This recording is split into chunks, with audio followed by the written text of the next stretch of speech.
We are live.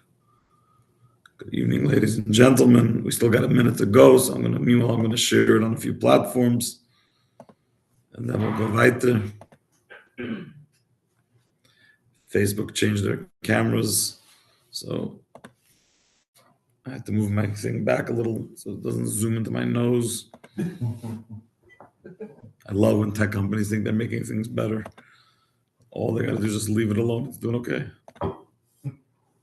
We do have this phrase. It's called "Don't fix what's not broken." Yeah, it's not broken. Don't fix it.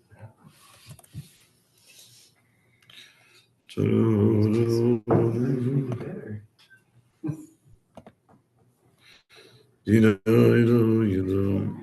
They will. Should I stay over there? No, they can knock on the window if we hear them. Mitch, you should. Hashtag Mitchell. The Yeshiva guys said they were going to be here, but they may not know that when I say 7 o'clock, I mean it. They'll find out. They'll find out. I was just trying to say I was drinking. Good evening, Kayla Gittel. Okay, we're done with Facebook. Let me jump back to Zoom. Let me let everyone in. Very good. Did you lose your voice today? No? It sounded okay, really. You weren't paying attention. Oh. That's what I said. Now your wife and your rabbi say the same thing. Ay, ay, ay. Okay. It is 7 o'clock. Let me just open up our Chumash here so we find what page we're on.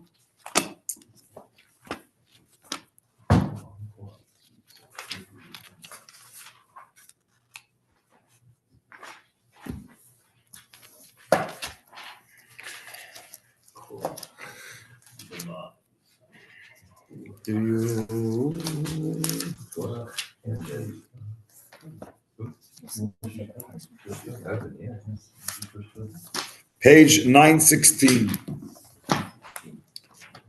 And we're starting. I don't mean to interrupt, but I'm going to interrupt you anyhow. Okay. I'm going to begin tonight's class by lighting a yard-side candle. Those of you that cannot see it, tonight, in Bozeman, it's going to be in another 2 hours.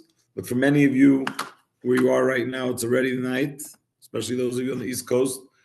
Tonight, the 3rd of Tammuz, is the Rebbe of Blessed Memories, 32nd yard-site. If you have a yard-site licht at home and you feel like the Rebbe in your life means a lot, because this Chabad house means a lot, then you should light one here as well. I'll light one at home as well, but we're going to light one in the Chabad house because the Chabad house is the Rebbe's. It's not my Chabad house. It wasn't my idea to go transform Montana. It wasn't my idea to spend my life teaching Yiddishkeit. Of course, I agreed to the idea. I took my feet and got it onto a plane and bought a ticket and moved to Montana. But the ideology of that and the love, which we're going to talk about throughout tonight's class, that came from the Rebbe. It still comes from the Rebbe through his incredible teachings that we study all the time. And honestly, it's probably been about 6 years now that the Wednesday night class, we had different periods of time. Sometimes the Wednesday night class used to be halacha. Sometimes the Wednesday class used to be a lot of interesting medrash. I don't know, it has to be at least 6 years now, probably since COVID, that every single week the Wednesday night class has been the teachings of the Rebbe and Chassidus. And so what you learn with me here every night is not my own inventions. I'd like to come up with my own inventions, but I don't think it's necessary when we have great teachers that came before us. I share with you the Rebbe's wisdom, and normally I'm in New York tonight, but because I'm traveling to New York on Monday, I'm going to go to the Rebbe's resting place on Monday. So if you haven't had a chance to send me your name for a blessing, for something specific, you can still do so till Sunday afternoon. And now we're going to get into the class, and it's going to be about the Parsha and two foundational ideas from the Parsha that are very much connected to the Rebbe and his life. Now, if you're from the minority that watched my 6-minute clip today, then you got a slight synopsis of the punchline, but not the details on how the Rebbe goes through the Rashi and gets to that conclusion. So I took the liberty to give a shorter version this morning and to give a in-depth version. What? You had your voice this morning too, when you were doing your little thing, your arm drag. Sounded like this. Yes. You forgot. Yes, sir. Okay. I'm glad you don't. I wasn't hiding it. Yes. So on page 916, we are learning the story of Korach. So Korach is a member of the Levite family, from the prestigious Levite family. He gets some ideas into his head. He decides to create a revolt against the leadership role of Moses and Aaron, the system. He was primarily jealous because Moses, his cousin, appointed Elitzaphan ben Uziel, another cousin, to a high position, and that he didn't get appointed. So he creates a whole revolution. He gets the famous troublemakers, Dasan and Aviram, on board, the same troublemakers that have been making trouble from the days in Egypt. He gets 250 Rosh Sanhedrin, he gets 250 prime spiritual leaders of the Jewish people. Again, a reminder that in Judaism, just like we had with the spies last week, just because you have status, just because you may be spiritual and holy, does not mean that you won't drop the ball and you won't fail. I'm being very careful now with my words, not to associate it with how people can change in a heartbeat, as we saw this week in America in politics, as it relates to the Jewish people in Israel. So, they're here? I'm gonna check. You have reason to believe they are? Or just for fun? I think I heard something. So there's two episodes within the response. So Korach's trying to create this revolt, a revolution against the system. What happens in all reality? God begs them, don't allow this revolution to go through. It's not going to end well.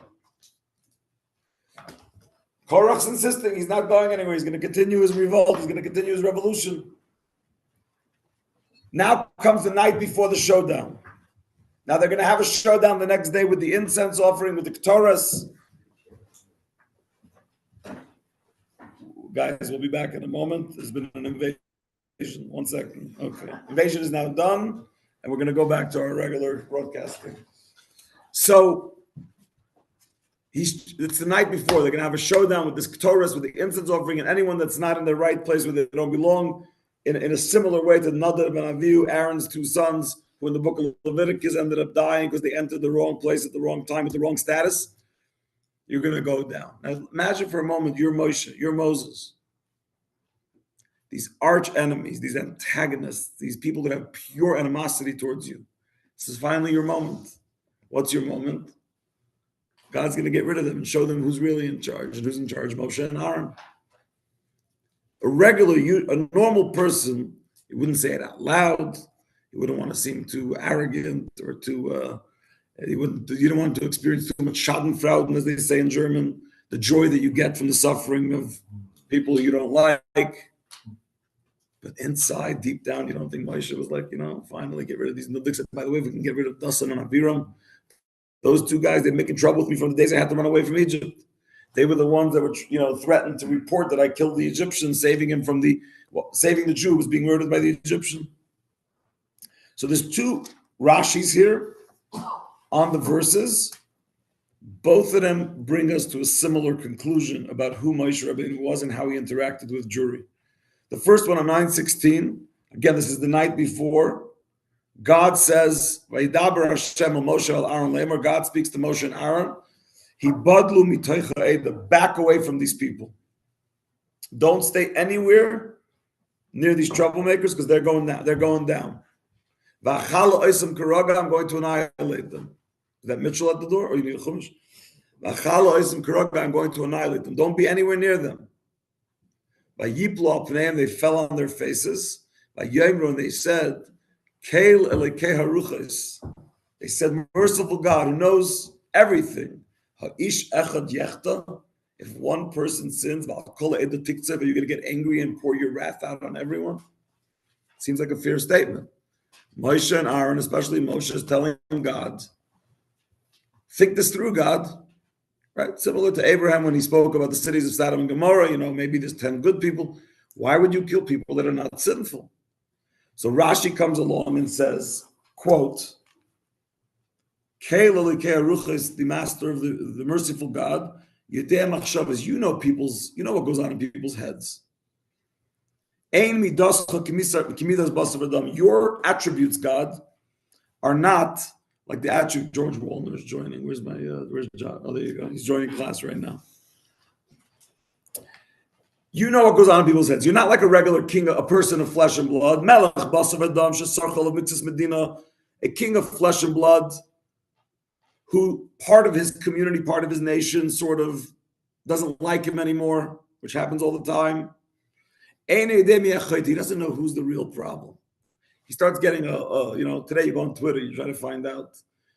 Trump sits on Twitter trying to find out if the people like him, if they don't like him, and who doesn't like him. But before technology, and you find out there's a slow revolution taking place, you don't know who's the real troublemaker there. So what do you do? When the king gets upset about the revolt, he lets everyone have it because he doesn't know who's the real instigator and who's just a follower. But Moses said to Moshe, said to God, you know everything that goes on in people's thoughts. You know who's the sinner. If one person is the sinner, you can let your wrath out, your anger out on everybody.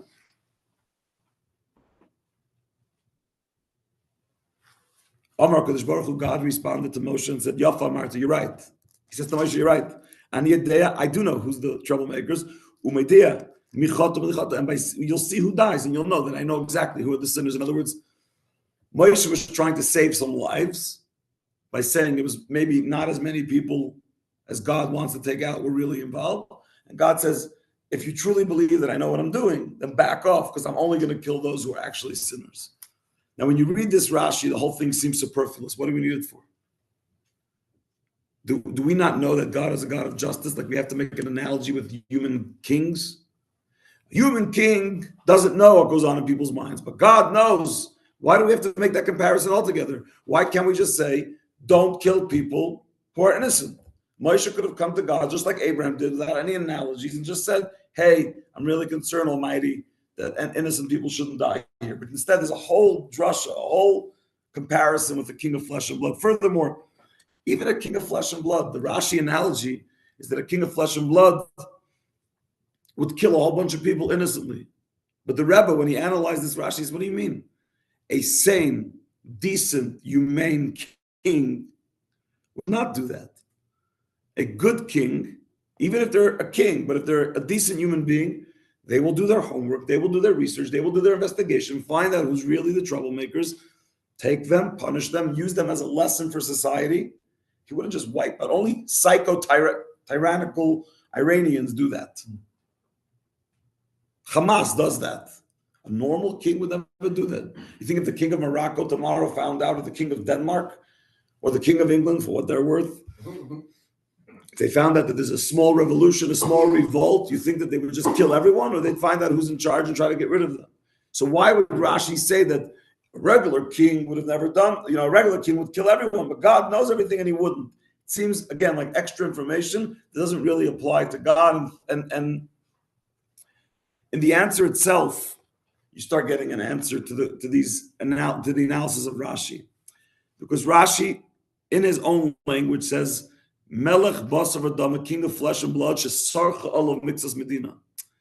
That a part of the country, a part of the population, sarcha olav, they soured on him. They weren't creating a revolution. Like most Americans, when they get upset at the government, they don't make a revolution. Nudniks who don't have a job make a revolution. You ever wonder how people have time to demonstrate? I want to demonstrate, I just don't have time. Right? I told you the word of Mendel of Kutz. The Kutzke Rebbe said that he's not upset that his chassidim sin, because sinning is normal. He's upset that they have time to sin. And it's a very powerful word. How do you have time? I've been trying for 6 months. Me and Chavi have been trying, no joke, 6 months to find time to go to AT&T to get new phones, because my phone is 13 and it's passing away. It's a goisis. It's already, I made video. I said it's confession, pray with it already. It's heading out. So I want to get a new one before it dies. There's no time but to make demonstrations and revolutions. So a normal king, Rashi's saying, when a king finds out that part of the nation soured on him, they're two separate things. He doesn't know who's the real revolutionary, who's the real opposition, who's really running the counter-revolution, right? Counter-revolutionary tactics against the czar, right? And so if part of the nation, in a physical sense, like a physical king, didn't behave properly, but they didn't do an actual revolt, the king wouldn't go after the people who soured. He'd go after the real revolutionary troublemakers. So obviously, from the language of Rashi, we're talking about a unique situation where there's not a lot of people who are real sinners, real revolutionaries.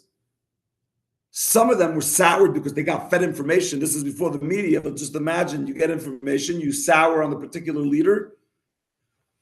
But the king of flesh and blood doesn't know who's who. So sometimes you can get mixed up between who's just a sour grape and who's an actual troublemaker that's instigating the whole thing. Now take that into the consideration, take that whole Rashi with that explanation into the Korach story. Who was the prime instigator in Korach? Korach. Rashi says literally that Korach went from tribe to tribe to brainwash people, and that's why those who were closer to him in physical location ended up getting Elitzer ben Shteir. The people that were close by, they got more convinced to join. And by the way, don't think he was a pushover, Korach. He was a bikeh. He was a brilliant man. He was a wise man. He just made a big mistake. Mick mentioned on Shabbos how even King Solomon made a big mistake at the end with his wives and his horses. You could be a brilliant spiritual person. You can make terrible mistakes. This whole business, when people talk about their rabbi or their Rebbe or their Rosh Yeshiva as if they're God, they're not. Moshe made mistakes. David made mistakes. Yosef almost made mistakes. There's plenty of mistakes to go around. So Korach was the prime guy. He was rich, he was wise, and he was very, very influential. And he got one of the people that was on board with Korach, and it blew. I heard about this. I read it in the Medrash maybe 25 years ago, and it still blows my mind. Nachshon ben Aminadab, the guy who went into the sea first. Fast forward a couple of years, and he's in the revolution against Moshe and Aaron with Korach. So Korach was not just some bum.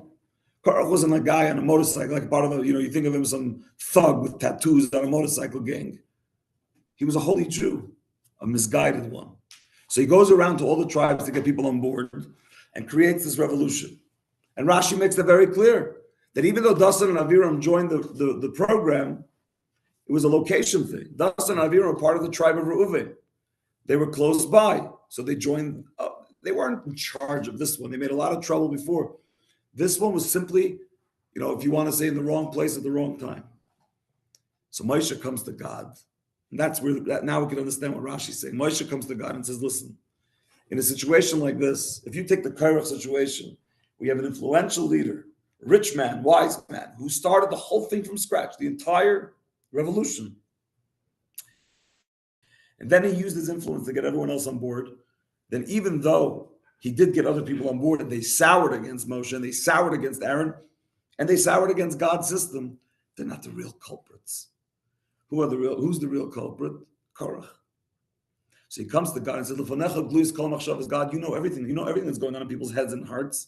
You know that Dasan and Aviram and the 250 heads of the Sanhedrin that Rashi refers to, Elitzer ben Shteir, Nachshon and other, these guys were not the instigators of this. They didn't even come up with the idea. They got convinced. And if that's the case, you, God, have the ability to differentiate between those who are chayta, true sinners, instigators, and those who are just sarcha, they just soured. And God says, you're right. I do. I can see through. I know what people are thinking. And the truth is, you assumed that there's one sinner and the rest are just sour. But that's where God and Moshe are different. God said, Korach was not, your assessment that Korach was the only sinner was wrong. Dasan and Aviram and the other people, yes, they were brought on board, but once they were brought on board, they were absolute full sinners, and therefore they are going down as well. That's the assessment of Rashi, just to understand why Rashi went through the length of giving the whole analogy with the king, because that allows us to truly differentiate the difference between those who sour and those who sin. And by the way, as a society, we need to do much better, especially in the post-October 7th world, deal much better with those who are spewing anti-Jewish things simply because they were fed information. They have no idea what the hell they're talking about. And if you sit down with them and have a cup of coffee, you can get somewhere.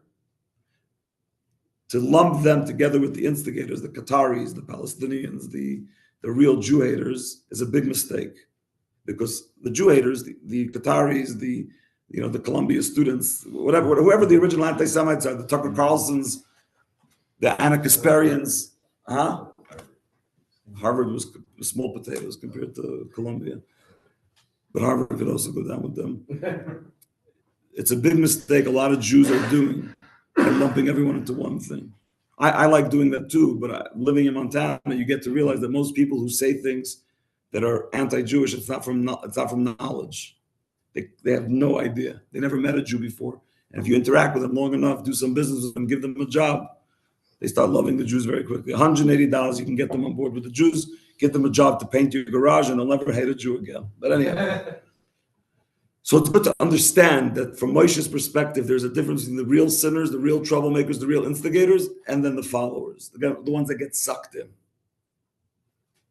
Right? That's why even in law, in American law, there's a difference between a drug dealer and the person purchasing the drugs.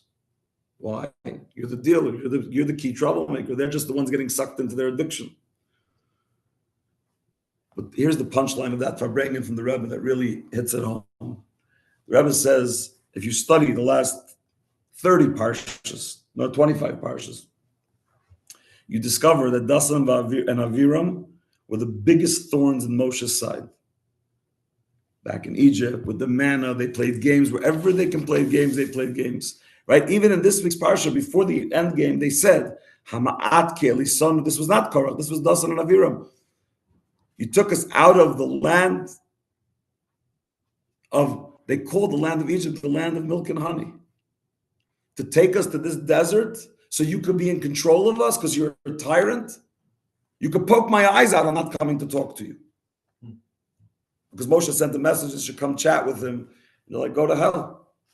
So you would think that if that's the case, and it says, Moshe was very upset about that. He wanted an opportunity to talk to them.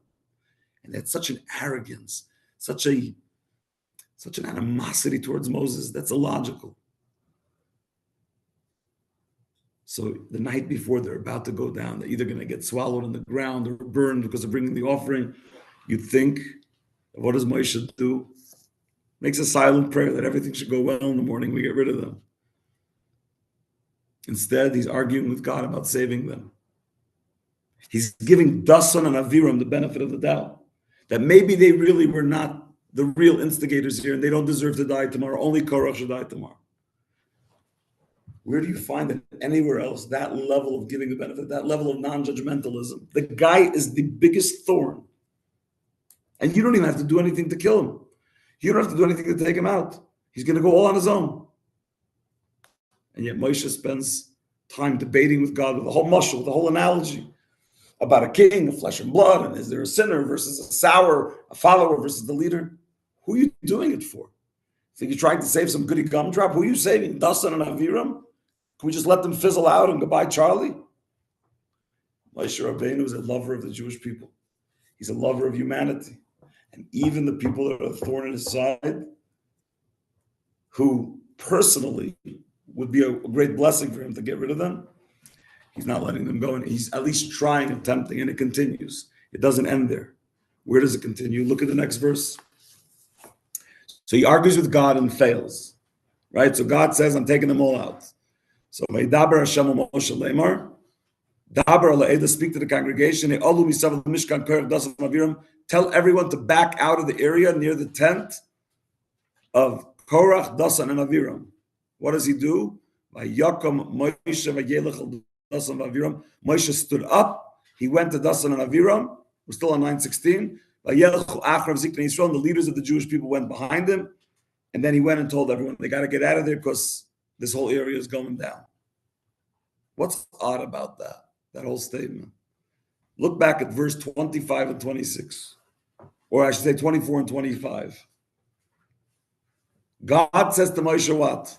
Go speak to everyone and tell them to get away from Korach, Dasan, and Aviram. What does Moshe do? The whole verse 25 makes no sense. By Yaakov Moshe, first of all, what does it mean? He stood up. Since when do we get into the details if he stood up, if he sat down? The point is Vayelech, he went. Why by Yaakov Moshe he stood up? Vayelech doesn't have and then that the entire leadership of the Jewish people followed. So what does Rashi say? One line, not even. By Yaakov Moshe, Moshe stood up. Rashi says, he was hoping that Dasan and Aviram would find favor. In other words, they would find Moshe favorable, but that's not what happened. Now, the Mefarshim, the regular commentaries on the Chumash explain that what Rashi means is that there's an odd thing here. God told Moshe to go straight to speak to the people and tell them to get out of there. Why did Moshe make a detour? So the Medrash explains that while he was going down to speak to the people and tell them to get away, he figured he could, one last chance, tell Dasan and Aviram, hey, you could change your ways. But that seems very odd. First of all, how did Rashi figure that out?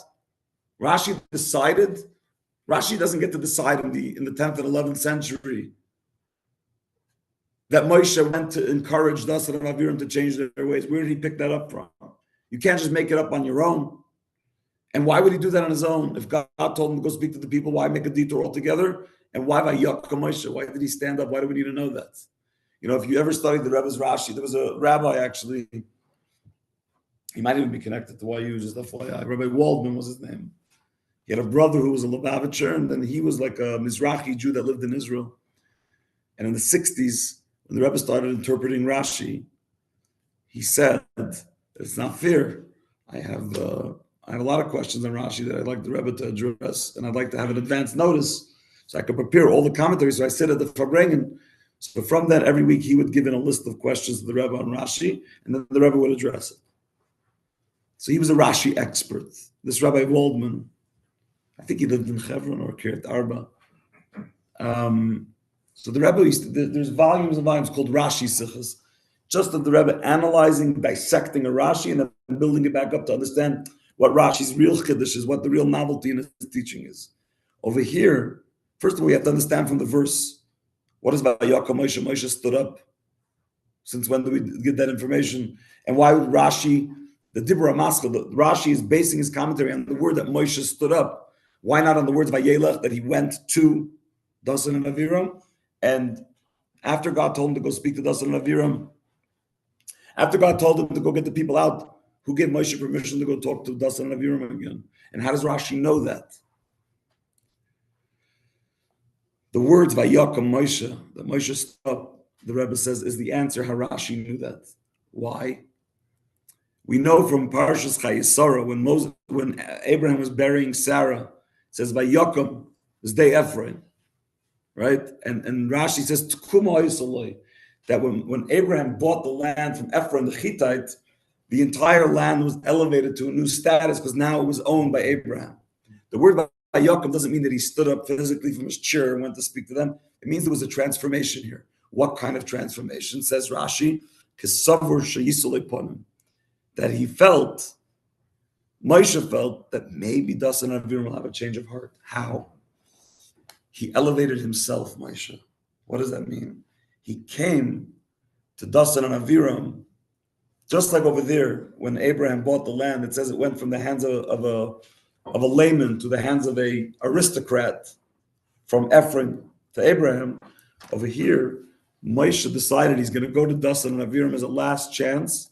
God told him he has to go. To who? To the people around Dasan and Aviram and get them out. Moshe says, you know what? It's my last chance. I don't have a lot of time here because I can't really converse with him. I have a job to do from God, which is to get everyone else out. So what am I going to do instead? I'm going to come like a king, like a nasi, like a leader. So he clothed himself, Moshe, in his most aristocratic clothing, came with an entourage. That's why it says, Vayelchu achar of Ziknei Yisrael. The elders of the Jews came with him. Now you imagine you're Dasan and Aviram, you're sitting in your tent the night before the showdown, and Moshe dressed in his most aristocratic clothing, showing up as a royal, as a member of the royal family, with the stature of a member of the royal family, with an entourage of all the elders of the Jewish people except for the ones that were part of the revolution. He shows up. What's he there for? He's there to get the Jews out, the other Jews out. But hoping, Moshe deep down was hoping that when Dasan and Aviram see him in that status, they remind themselves that Moshe is not a representative of himself. He's a king and a leader that was appointed by Hashem, and they see the glory that's in him, and maybe that'll be the last thing they see, and it will trigger them somehow to change their ways and do tshuva. Just by seeing Moshe Rabbeinu arrive in all his glory. You hear sometimes stories of people who saw a religious Jew, it's not even a rabbi, and they saw this image of it, and they hadn't seen it since their grandfather, the picture of their grandfather from Europe, and it had a life-changing effect. The Rebbe actually spoke about it. Sometimes when the Bachrim, like I did in 2004 and 05 when I came to Montana, and sometimes you could spend 12 hours in one day going to 25 homes and either being rejected or nobody being home or not finding any Jews. You get to your hotel at night, you're beaten, you drove 400 miles, never didn't meet one person, no tefillin, no mezuzah, no sale of Jewish books. And you could feel like a loser. Why didn't we feel like losers? I have actually my diaries. And I wrote on the days that were rough, we weren't losers because in 1952, the Rebbe addressed this. And he said that he got a letter from someone who saw a yeshiva bacher walking in the street. He never met them. He saw from the second story window where they live in their apartment. And they remembered about their Zayda. They hadn't seen a religious Jew in God with the yarmulke and tzitzis from their childhood, and it triggered in them a change. Now, did it make them religious and from whatever? I don't know. The Rebbe didn't address that. That wasn't the point. The point is that it sparked a change in them just by seeing. Why do you think secular Jews get so bothered by religious Jews and their dress code? Christians are never bothered. You know that? Christians see a yarmulke like, oh my gosh, are you part of the Old Testament? A secular Jew sees you, like, what are you wearing that stuff? It's not a shul, it's a grocery. What are you, some archaic? Why does it bother them? Because it reminds them too of who we are. So you can either accept it or reject it, but you can't ignore it. Jews have a very hard time. You can try to ignore your Jewishness. A Jew can try to ignore their Jewishness. They tend to either fall into those who support Jews and stand with Jews or fight against Jews. That's why so many of the anti-Jewish people are Jewish. Because they can't ignore it, but they'd rather be against it than for it. But they can't just walk away. They can't be apathetic, or at least it's very hard to be apathetic. And so you never know what your accomplishment will be. Moshe Rabbeinu was hoping on that night,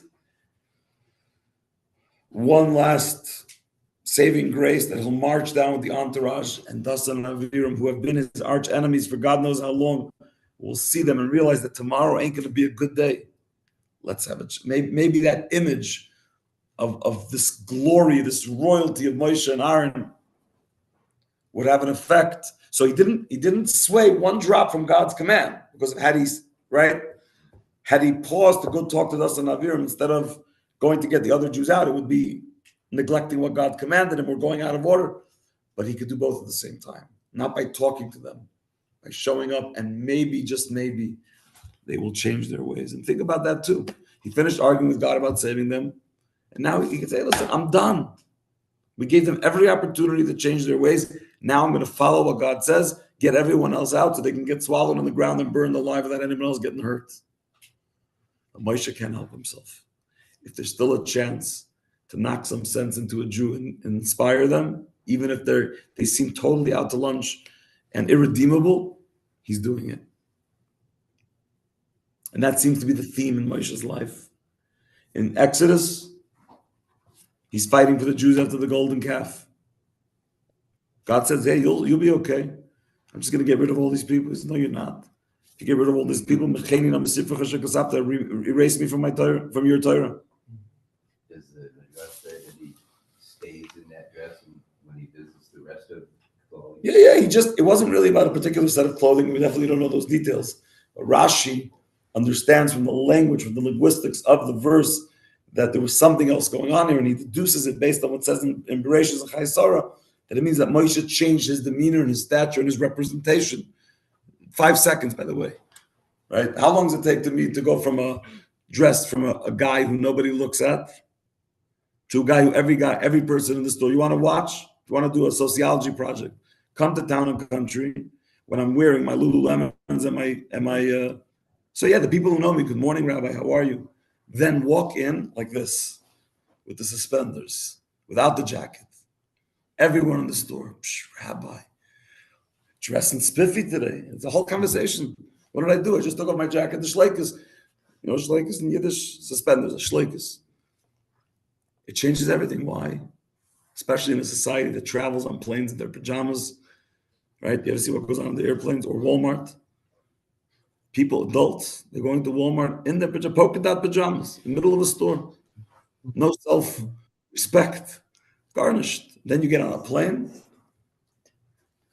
Okay, you want to wear sweatpants?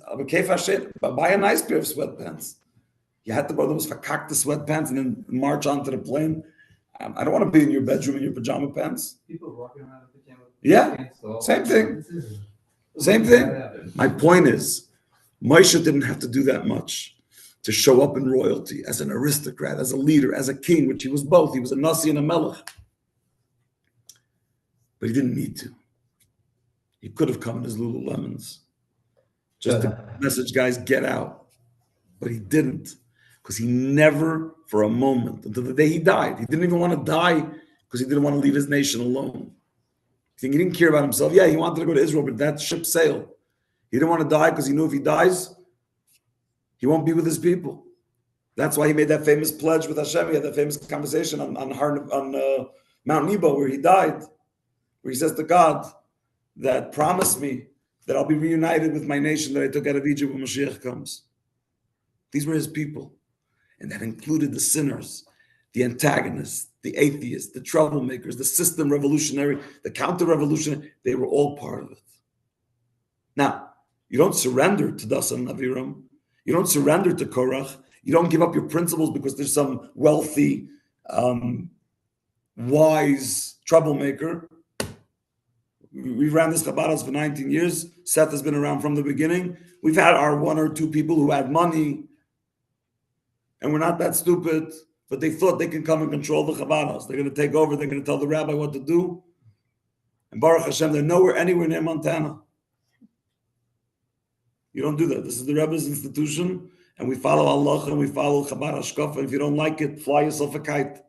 There's no board of directors deciding the size of the mechitza. There's no board of directors deciding what I'm going to talk about in my sermon. It's a Chabad house. So God didn't ask Moshe, and Moshe not for a moment did Moshe or Aaron break their principles of Torah, of God's command. But they never for a moment stopped searching and yearning for ways to ensure that Jews could have a better day, even those who were trouble.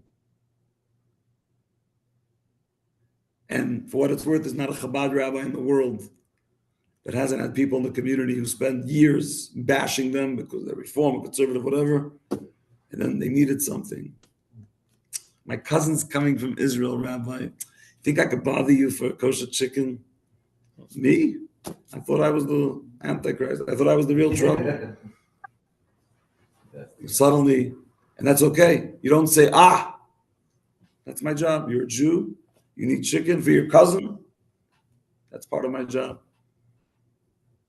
There was someone. Gives them another chance to see you in a better light. It's not about me. That's the point. For Moshe Rabbeinu, it wasn't about him. It was about what he represented. If it was about him, he would have been lost time and time ago because of his ego. You kidding me? If it was about Moshe, Kairach Dasam, get rid of all of them. Right? What happens? We purge the people we don't like. Right? Rubio was threatened this week that if he doesn't get on board with the Iran thing, he'll be fired. At least that's what Axios said. You don't like you, you're out. Moshe could have done the same thing. He could have had that attitude, but he didn't. Because he was a true leader and a true lover of his people. At times, even without God's direct instructions. And I can't help myself every year, because almost every year it's either Shlach or Korach. The Rebbe's yard set is around Parshas Korach.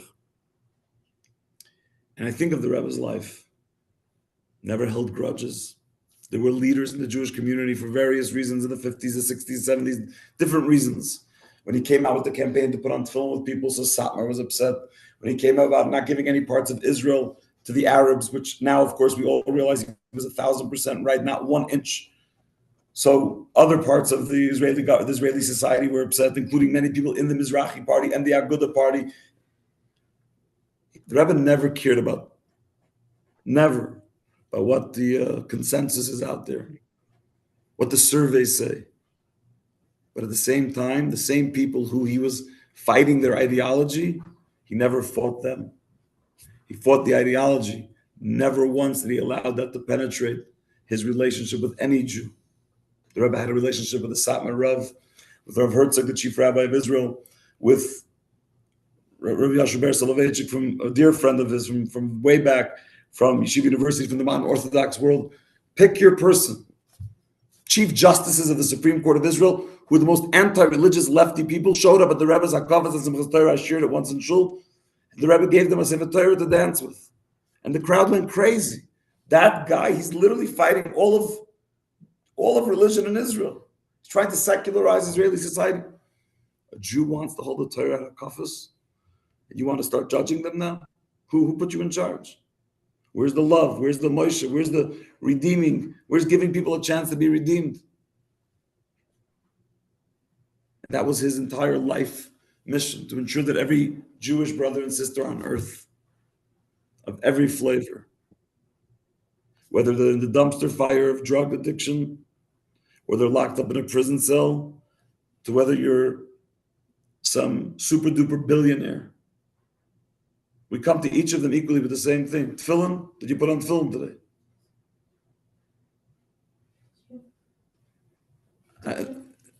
Did you put on tefillin today? What Chaya is asking if you want to put on tefillin after class. Oh. Got what the program said. It doesn't matter what your bank says. You have to put on tefillin just like every other Jew. I don't care what mansion you have. You need mezuzahs. Right? Sometimes I go to Big Sky and the guy builds a 6,000, 7,000 square foot mansion for $40 million. And then you start talking about you need 60 mezuzahs for 60 doors. Well, do I really need 60? I don't know. You have 12 bathrooms and you're only a family of 4. So I would think if you have 12 bathrooms for a family of 4, maybe you could afford 60 mezuzahs on your door. You'll be okay. But that's the point. I don't care if you're rich. I don't care if you're poor. I don't care if you're homeless. I don't care if you have a home. The Rebbe's love was equal to all, and it included those who tried very hard to undermine the things that he was trying to accomplish. He didn't say, now you need me? Never. It's like, with pleasure. And there were plenty of them. There were plenty of Satmar Hasidim that came to the Rebbe for brachas. Plenty of Litvish Yidden that still come. If you come to the Rebbe's aisle all day and night, you'll see people from all different Litvish backgrounds there all the time. Secular Jews, religion, doesn't matter. You could spend your whole life creating divisions between Jews, and you'll have a full-time job. Finding every difference there is between Jews, and then exacerbate it, talk about it, argue about it, scream about it, make yourself important about it. Or you could just celebrate the fact that you get to hang out with another Jew with a different flavor of Judaism. If it's within halacha, great. If it's not within halacha, talk about something that's within halacha without getting involved in that, because that's just going to chase them away. And that was the Rebbe's beauty. We still don't shake hands with women, because halacha says that a man can't do that. Women still wear shaitels and cover their hair. We still follow the laws of modesty. I still don't wear a watch on Shabbos, like Rav Moshe Feinstein rules that you're not supposed to wear a watch on Shabbos. I still don't sing Zmiros on Shabbos because I'm a Lubavitcher. We only have 2 Zmiros in our Siddur. That's it. Asadl, Sudas, and Azamar B'Shvachim. But if a Jew wants to sing Zmiros on my Shabbos day, will you think I'm bothered? If a Jew wears a watch on Shabbos, you think if a Jew uses the Erev, there's no Erev, but assuming there was one, and I didn't use it and they did, you think it mattered? None of that matters. We can debate it, we can argue, and they can even be your real thorn in your side. But before you go to sleep at night, you got to do whatever's in your power. Or when they bring in their coffee. Or they do that too. Yeah, who does that? Bring in their coffee cup on Shabbos. I'm not gonna say. At least the guy who brings in his coffee cup doesn't use the electric machine like other people have done during davening. At least you know to use at least that guy knows to use the chinik. My point is, you could spend your whole life judging others, making yourself feel good because you think you're better.